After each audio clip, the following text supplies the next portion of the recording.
سرخط خبرها. یک کودک تاجیک در روسیه از آشیانه چهارم به زمین افتیده است. بر آن گفت تنقیدی عبدالرازق را بس کنید و 10 ماشین بارکش تاجیک را در مرز باز داشتند.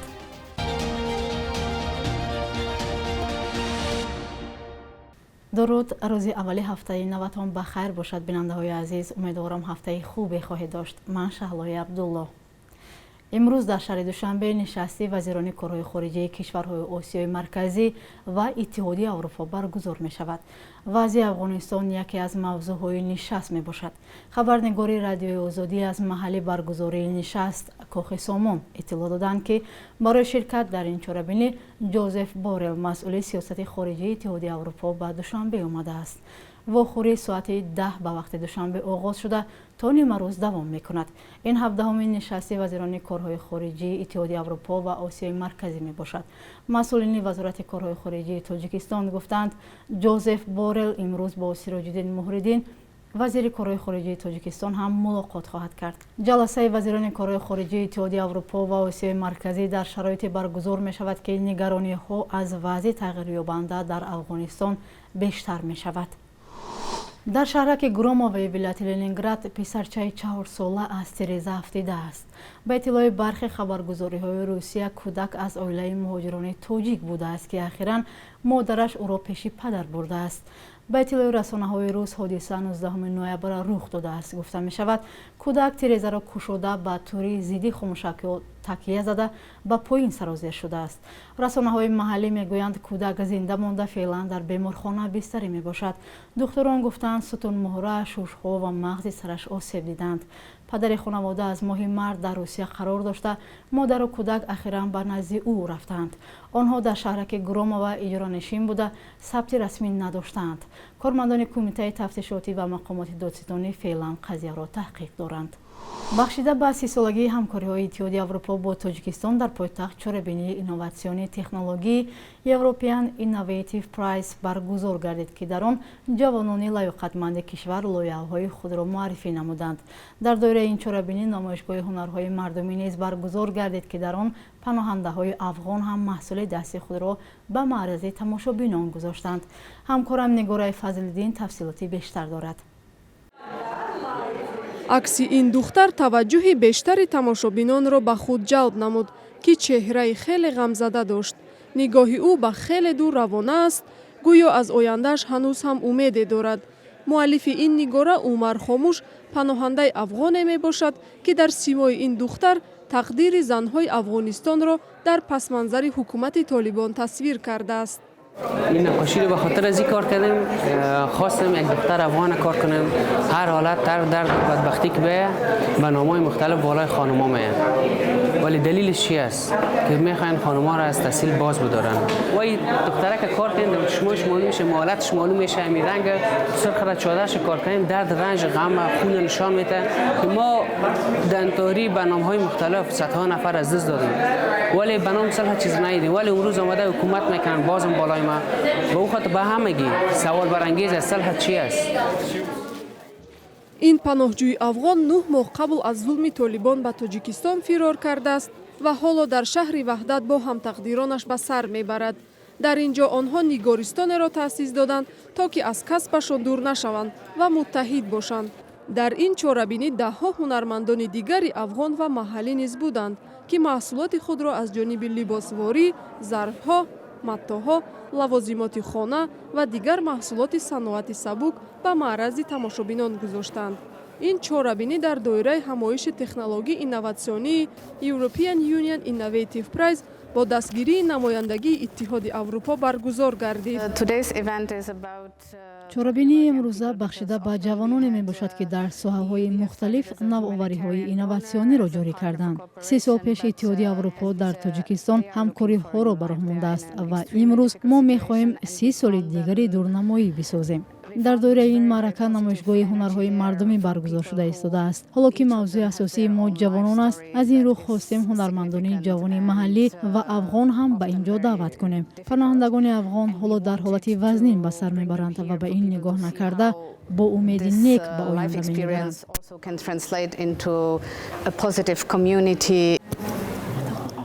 در پسمانزر European Union Innovative Prize ایده‌های بهترین و مؤلفان آنها که ساحه‌های مختلف را معرفی می‌کنند با مکافات‌ها سرفراز می‌گردند.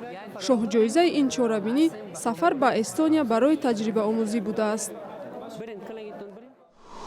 ضمناً دفتر کمیسر عالی سازمان ملل متحد در امور پناهندگان از اخراج افغان‌ها از تاجیکستان در هفته گذشته اظهار نگرانی کرده است.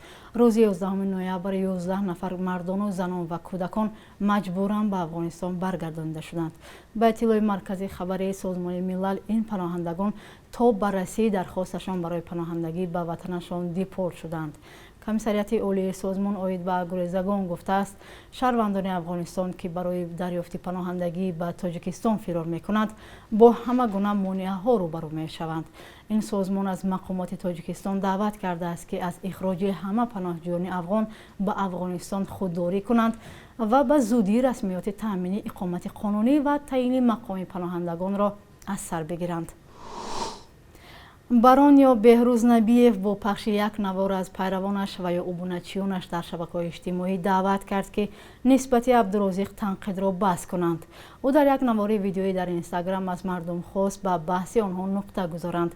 در نوبت خود عبدالرزاق هم در نوار اخیر خود میگوید او دیگر 18 ساله شده است و در 3 سال همکاری با بران فایده خیلی کم گرفته است. از این رو میخواهد با راه خود رود. تقریباً 50 ماشین باربری که از تاجیکستان به روسیه انگور می بردند در گذرگاه گمرکی سگرچینی ارنبورگ و ترویتسکی چلیابینسک بند ماندند.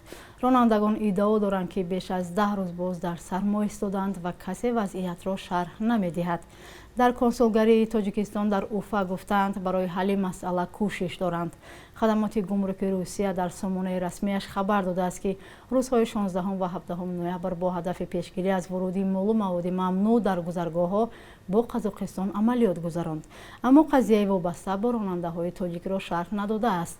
یک مسئول گذرگاه به راننده‌های تاجیک گفته است سبب اساسی بازداشتن ماشین‌های باربر تاجیکستان با آشکار شدن مواد مخدر در یک از ماشین‌های حامل 20 تن انگور در مرز ازبکستان پیوند دارد. کاربران با ارسال ویدیو از ترمینال شهر ترسونزاده میگویند 10 ماشین بارکشی قزاقستان برای انتقال انگور تاجیکستان آمدند.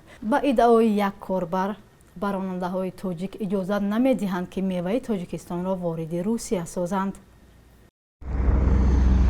ترمینال ریگار автовокзалош мошини қазоқия бичиқи қатора круговой истодагия ҳамаш барои ангур холи холи макатишон гап задум меган занг засодиян мо холи холи омадаестем мега қазоқистон ина ҳолни қафоиам пураянам хе я набоша 100 зиёд истодагиян ҳама қазоқия ҳамаш ангурборкини омадагия ягон тоҷикия бор накасодиям. بخش یک روزی تاریخ را در تهیه همکارمان خیرامان بقازاده همراه می‌بینیم.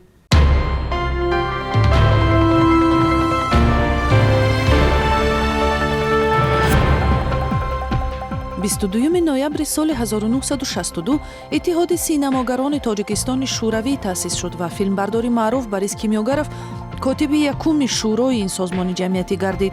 ин ниҳод даҳо корманди риштаи синаморо ба ҳам овард ва баррасии самтгирии эҷодии филмсозон ва расидагӣ ба вазъи маишии кормандони соҳаро аз вазифаҳои худ эълом кард. рӯзи 22 ноябри соли 2019 ҳукумати тоҷикистон пешниҳоди парлумон барои то 40% афзоиш додани шумори занон дар ҳукумат ва зикри ин меъёр дар қонуни хидмати давлатиро рад кард. ин замоне буд ки дар ҳукумат аз 19 000 хидматчӣ 24% ё ҳар нафари чорумашон бонувон буданд. шумори занон дар мақомҳои тасмимгирандаву раҳбарикунандаи ҳукумату парлумони тоҷикистон ҳамеша ночиз будааст. фаъолони ҳуқуқи зан мегӯянд пуштибониву пешбурди занон ба манфиати ҷомеаву давлат мебошад. 22 ноябри соли 2020 дар як шӯрои шаҳри болдуэри иёлоти муттаҳидаи амрико қароре қабул шуд ки қисматҳои берунаву дохилии чойхонаи болдур душанберо таҳти ҳимоят қарор дода ин тарабхонаро ба унвони як ёдгории таърихӣ эътироф кард. ин чойхона соли 1987 бо пешниҳоди раиси вақти шаҳри Душанбе Мақсуд Икромов дар доираи барномаҳои фарҳангии бародаршаҳрҳои Душанбе ва болдур сохта шуда 200 дару девор ва рафу сутуни кандакорӣ ва наққошишудаи онро 40 ҳунарманди Тоҷикистон эҷод карданд. солҳои истиқлолият дар амрико чандин тарабхонаву чойхонаҳои дигари тоҷикӣ бо талошҳои соҳибкорони муҳоҷири тоҷик бунёд шудаанд. бонки миллӣ қурби асъорро барои имрӯз чунин таъин кардааст: барои $100 1129 сомону 56 дирам ва 1000 рубли русиро метавонед 153 сомону 30 дирам иваз намоед.